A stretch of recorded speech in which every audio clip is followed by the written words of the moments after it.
Hello everyone, it's Ransom here. I'm a fourth year radiography student and also a medical writer and also a YouTuber. So today I have an amazing guest speaker today for a med talk session all the way from the UK. Hey, Adama, could you introduce yourself to the audience? Hiya, yeah, of course. So my name's Adama Fullah. I am a third year medical student studying at Brighton and Sussex Medical School. Prior to starting medical school, I worked in the pharmaceutical sector for 3 years, and I worked first as a clinical research analyst, and then I moved up, and my final role was working as a business consultant. I also have two degrees prior. So I have a degree in medical microbiology from the University of Leicester, and I also did a master's in global health. In terms of my interest, I'm very passionate about medicine, improving healthcare, especially mental health and mental health research.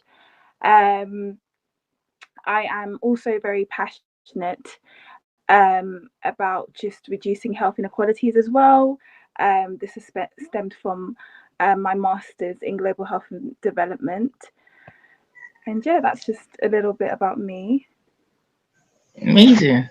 That's an amazing introduction. Thank you so much, Adama, for talking us through about yourself, your interest, and what you're up to right now, and also your passions as well. Um, so we have a couple of questions for you to answer. Adama, are you ready? Yes, yes. All right. The first question for you is, all right. Tell us, how has your experience as a medical consultant influenced your approach to writing and your current medical studies? Talk us through. In my current medical space. Okay. Yeah. So prior to medical school, I worked as a proposal analyst.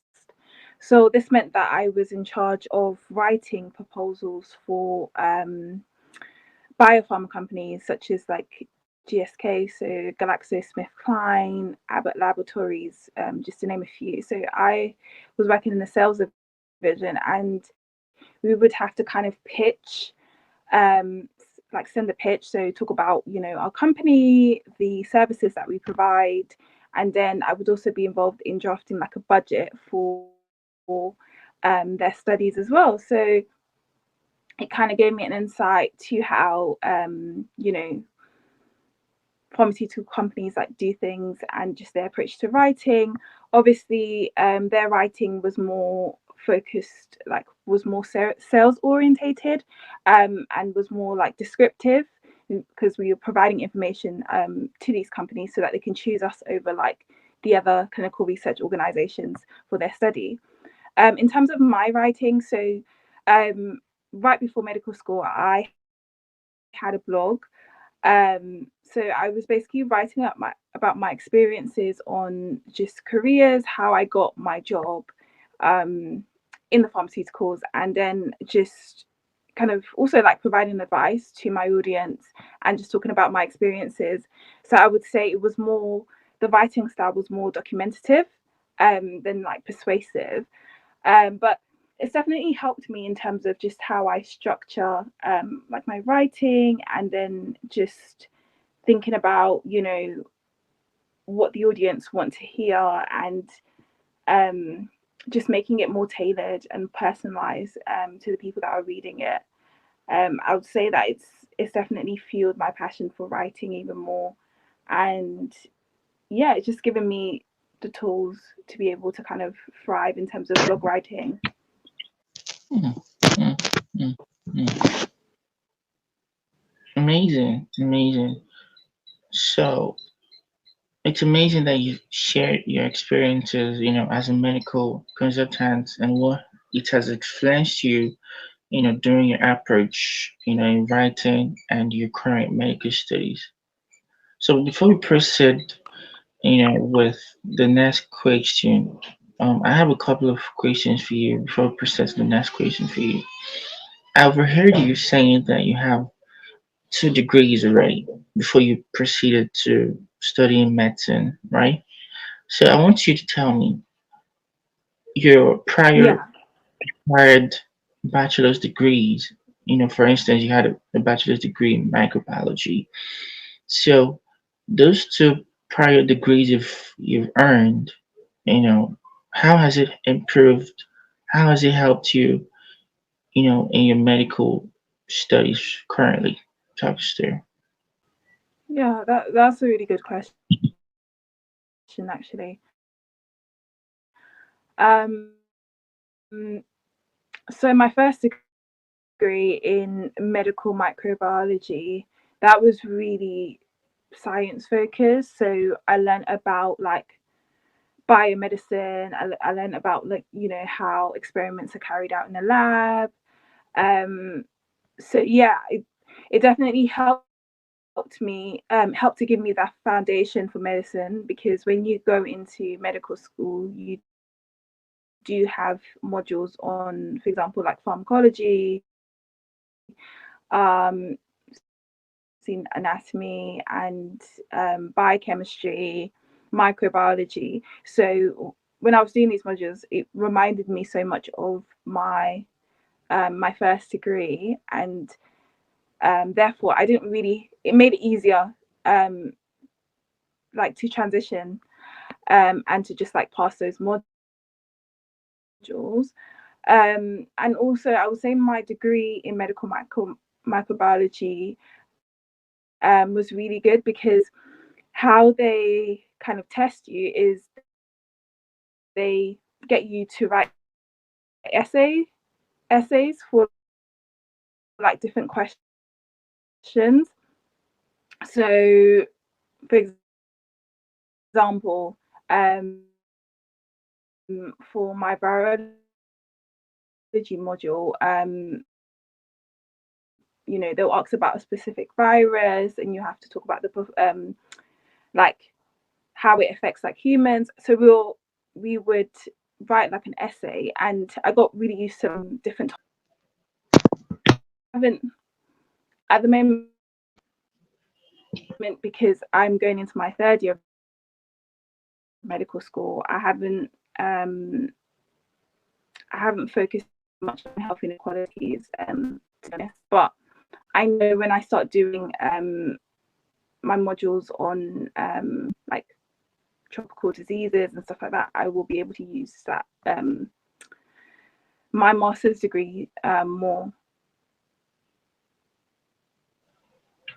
Amazing. Amazing. Wow.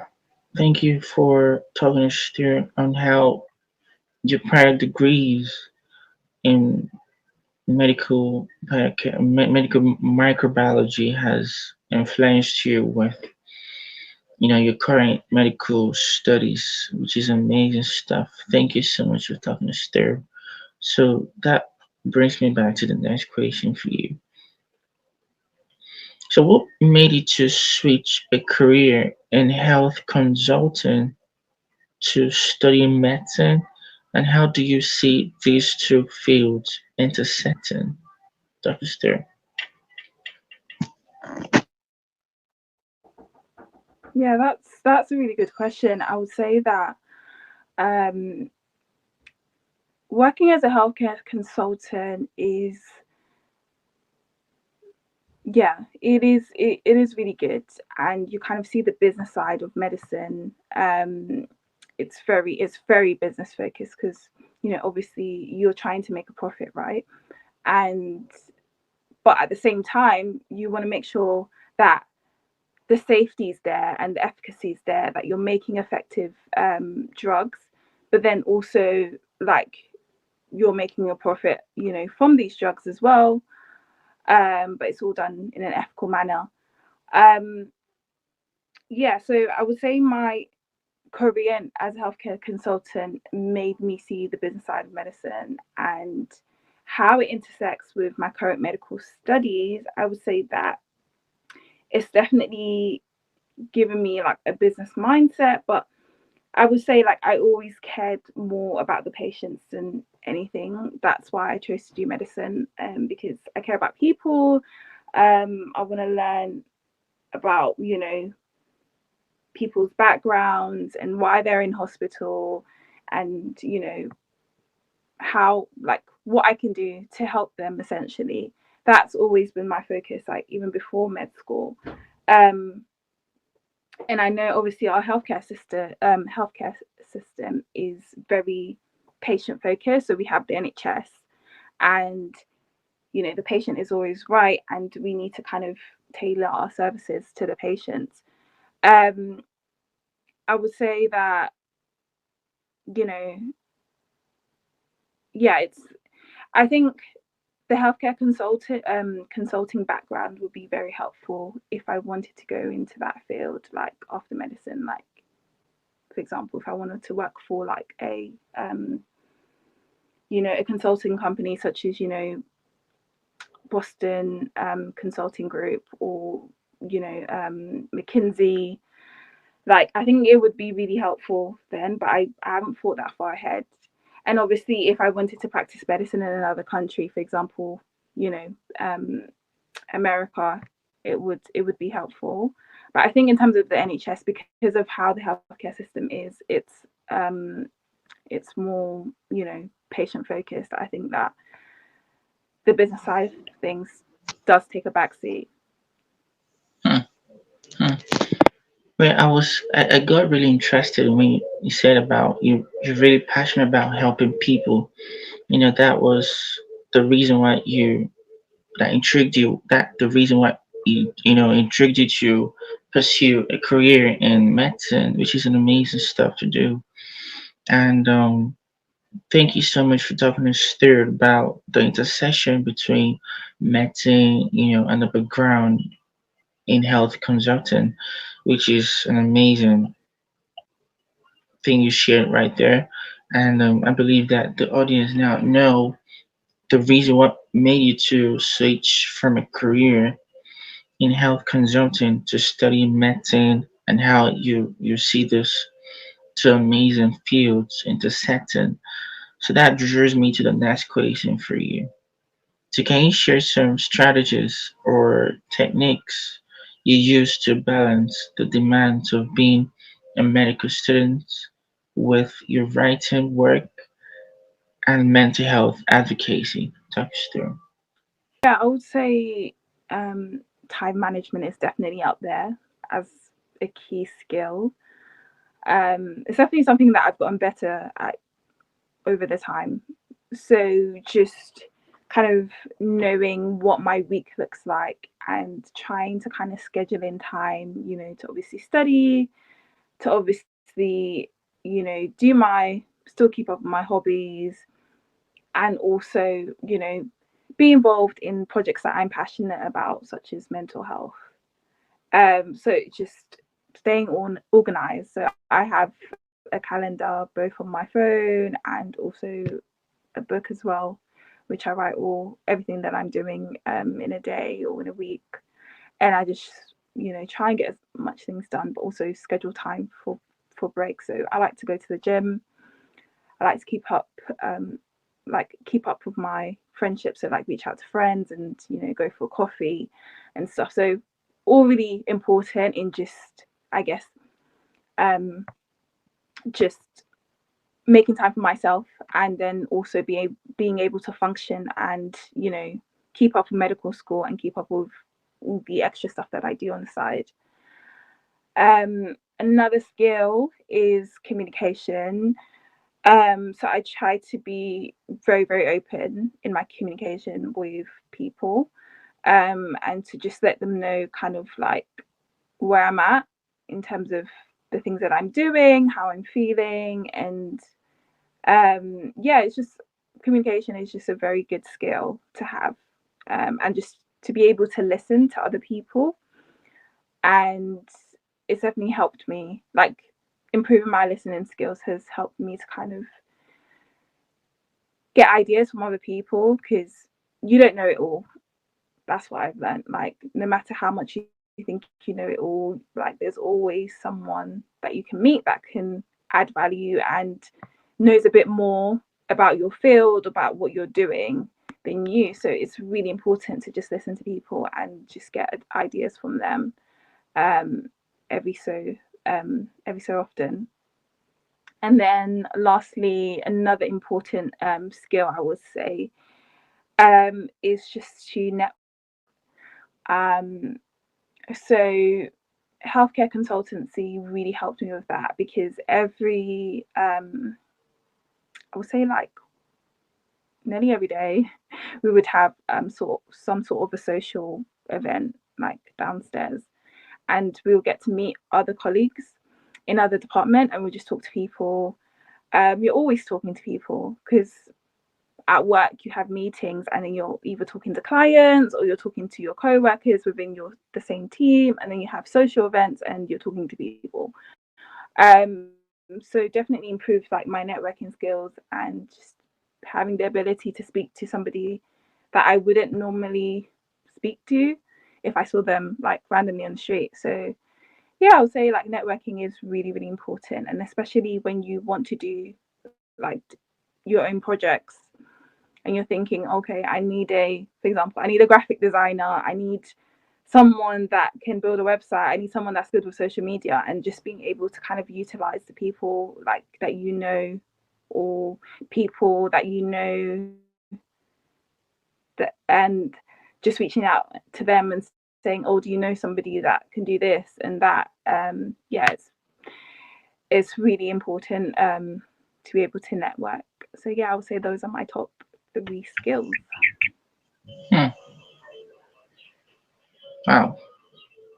That was a total summarization of the necessary strategies or techniques, to balance the demands and as a medical student. It also applies to other medical students out there, watch this video. So these are the amazing nuggets Adama dropped for us to adhere to. You need to, if you're balancing the equation of being a medical student, if you're also writing with other extracurricular activities you have as well, I believe that these amazing techniques will really, really help you go through the phases of your other activities with your studies in medicine as well, or in any different kind of healthcare courses. For instance, being studying radiography, there are also medical students going to come across those that are studying varieties of medical related courses as well. So these are amazing nuggets for you. So thank you so much, Dama, for talking us through about that. So the next question for you is, in your own perspective, all right? How do you approach mental health issues in your writings, and how do these topics relate to your experiences in the medical field? Talk us through. Yeah, that's a really good question. Thanks for asking. So just to give a brief like summary of my experience so far in mental health, and before I go into that question. So I work currently as a mental health support worker, and I'm working in forensics psychiatry at the moment, and I support people who have been in prison, because obviously they've committed a crime, and then for whatever reason their mental health was deteriorated and they've ended up in hospital.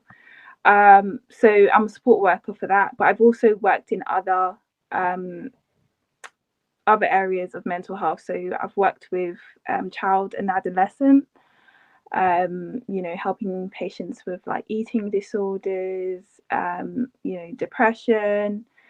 And then I've also worked with just adults in acute care. So I've seen conditions such as, schizophrenia, bipolar, personality disorder.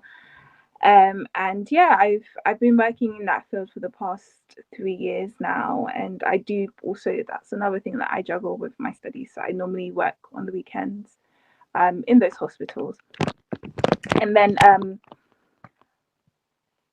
I also have personal experiences of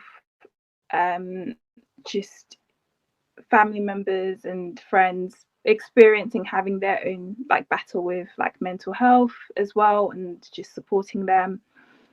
I'm yet to have a psychiatry rotation for at medical school, but that is something I'm going to have going into third year. So I'm really excited for that. Um, so with all of this experience, I just sat down and thought, I could actually, write about this, and I can actually share my experiences. And also, because I am a medical student, I am a researcher, I can actually, you know share with people, like the general public, like the latest research on like different conditions, and just how to like help people who might be suffering from a certain mental condition, and just providing like practical tools, like obviously within my capacity as a medical student, for them, and just providing resources for that. So that is where the mental health kind of advocacy writing bit came in. So it's not, I haven't started publishing my writing, but it's in the works. So I've chosen to write about just sleep and how it affects mental health. um it's something that I have like personal experience with, because I've suffered from insomnia in the past, and I had to kind of navigate that whilst in medical school. So I thought, okay, I could actually help people that are also going through the same things, and provide practical solutions in the form of writing. So that's just one of the topics that I want to publish soon.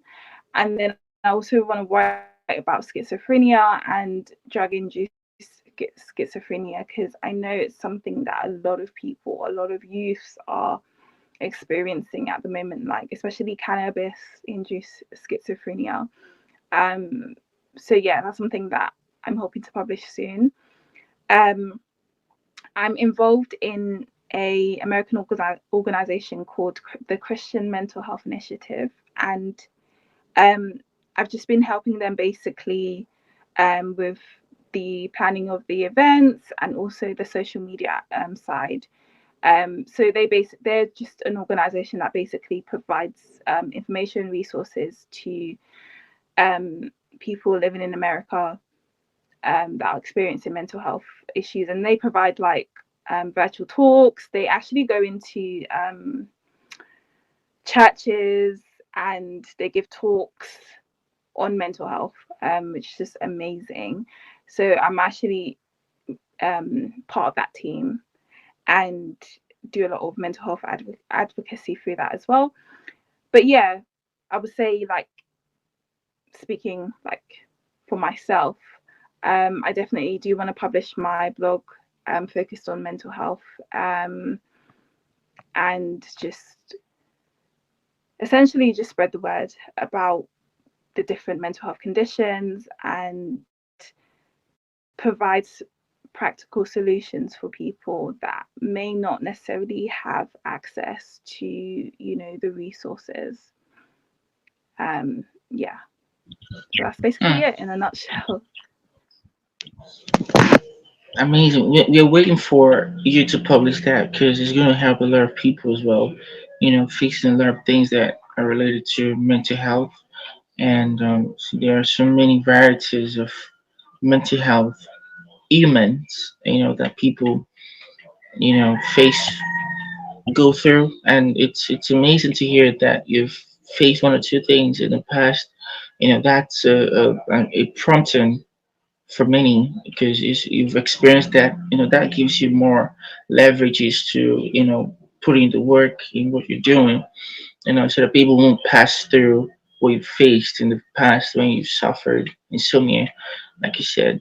Thank you so much for talking us through about your approaches to mental health, and and also the topics you've written in terms of the medical field as well. So the next question for you is,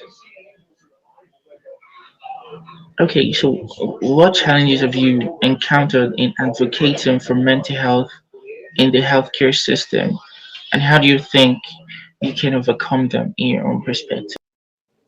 Yeah. Oh wow, a really good question as well. Um, I would say one of the biggest challenges is just tackling the stigma. Mental health is, I mean, we've come a long way, but it's still an area that is highly stigmatized, especially within um, ethnic minorities. I know definitely in the Black community, it's very stigmatized, and I know growing up, just within my family, it was just something that wasn't talked about. If you're like, you're just expected to just get on with things. If you was experiencing any type of mental health issue, it will just be brushed in the carpet. And I know that's the case for a lot of families within the Black community as well. So I think, yeah, one of the biggest kind of challenges is just tackling the stigma and just letting people know that it is okay to talk about mental health and about it. They're not going to judge you in a certain community, and it would be safe to, go to your GP, to talk about this and to get, help, either counselling or medication. Another challenge would be to just kind of increase like the support networks for people that are dealing with mental health, and just GP services, so family medicine like services, so you can go to a GP and get some support. But there's also and there's like lots of informal ways to get help, as well, because it is definitely an area that people don't know enough about. And then thirdly, I would say there's not enough research on certain mental health conditions. Um, so now we do have treatments for a lot of mental health conditions, such as like schizophrenia, depression. However, mechanism by which like the drug acts, and they don't know the full list of like side effects for these drugs. And yeah, it is a bit worrying, I would say, especially if you're trying to kind of encourage people to take treatment.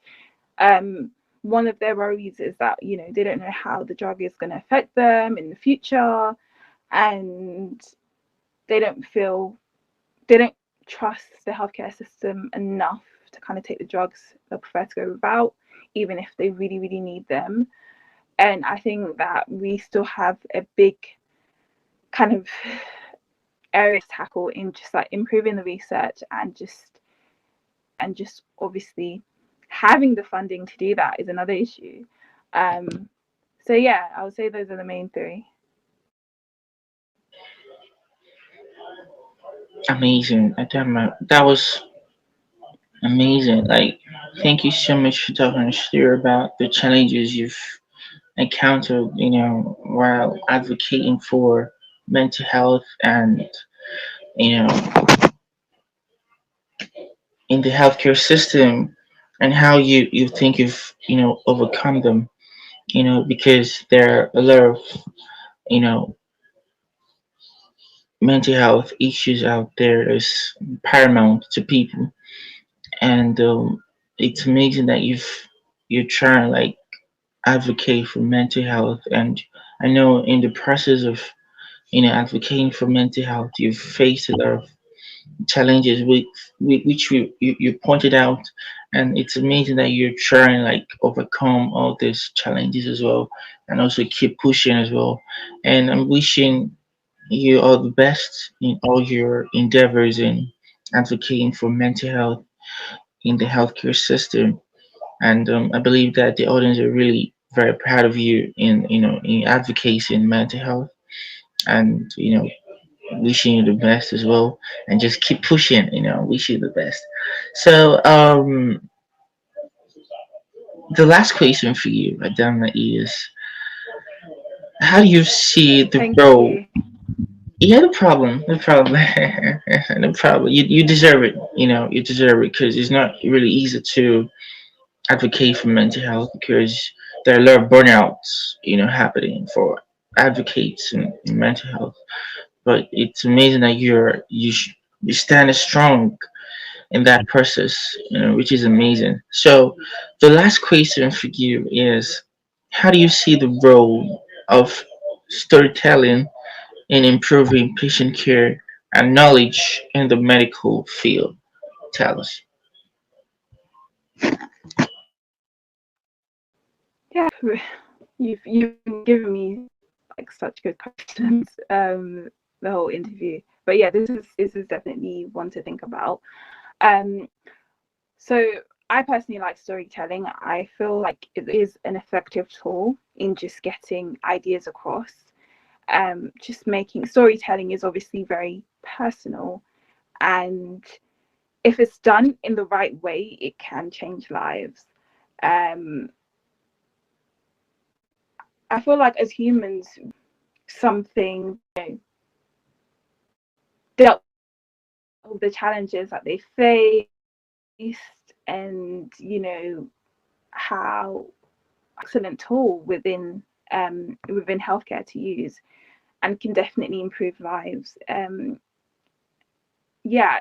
So in terms of just thinking about it in a kind of hospital setting, um, I would say there's a time and a place. I'll definitely say that there's a time and a place for storytelling. Obviously, when you're dealing with a patient that's in a very critical situation, but I would say definitely when dealing with like the patient's like family members, and just kind of providing them with reassurance, you know, making resources available to them, and just kind of leading them to kind of peer support groups. It can be very useful for them to kind of hear of like other patients that have dealt with the same challenges.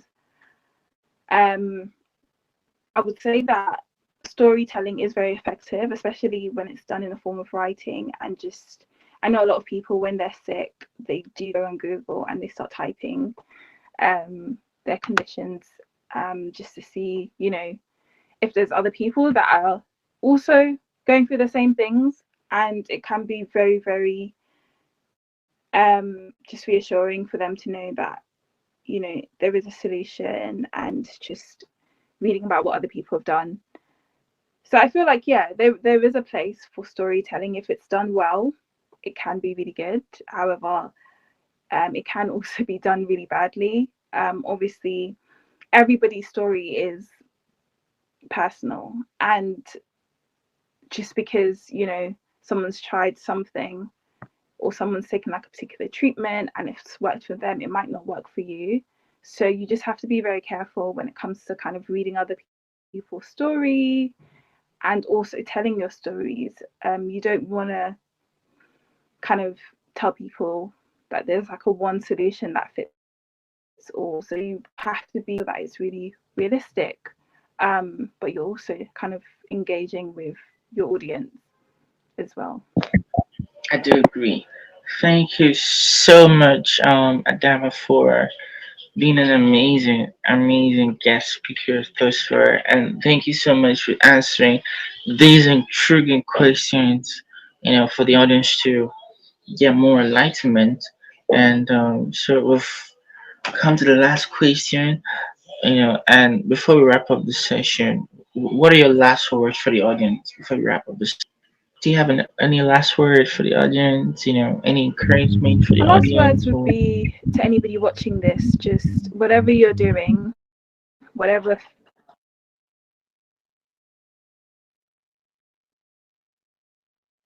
yeah, just whatever you're doing and whatever sector you're in, like, keep persevering. The road is not easy by any means, but keep persevering, keep working on your craft at, like, within your field. That's what I would say. amazing, amazing. So we've come to the end of the session. If you love this content, do well to subscribe, like, and share it to your network. Hopefully, someone in your network will really, really adore this video. Thank you, everyone. Thank you, Dama. So. end of the session right now.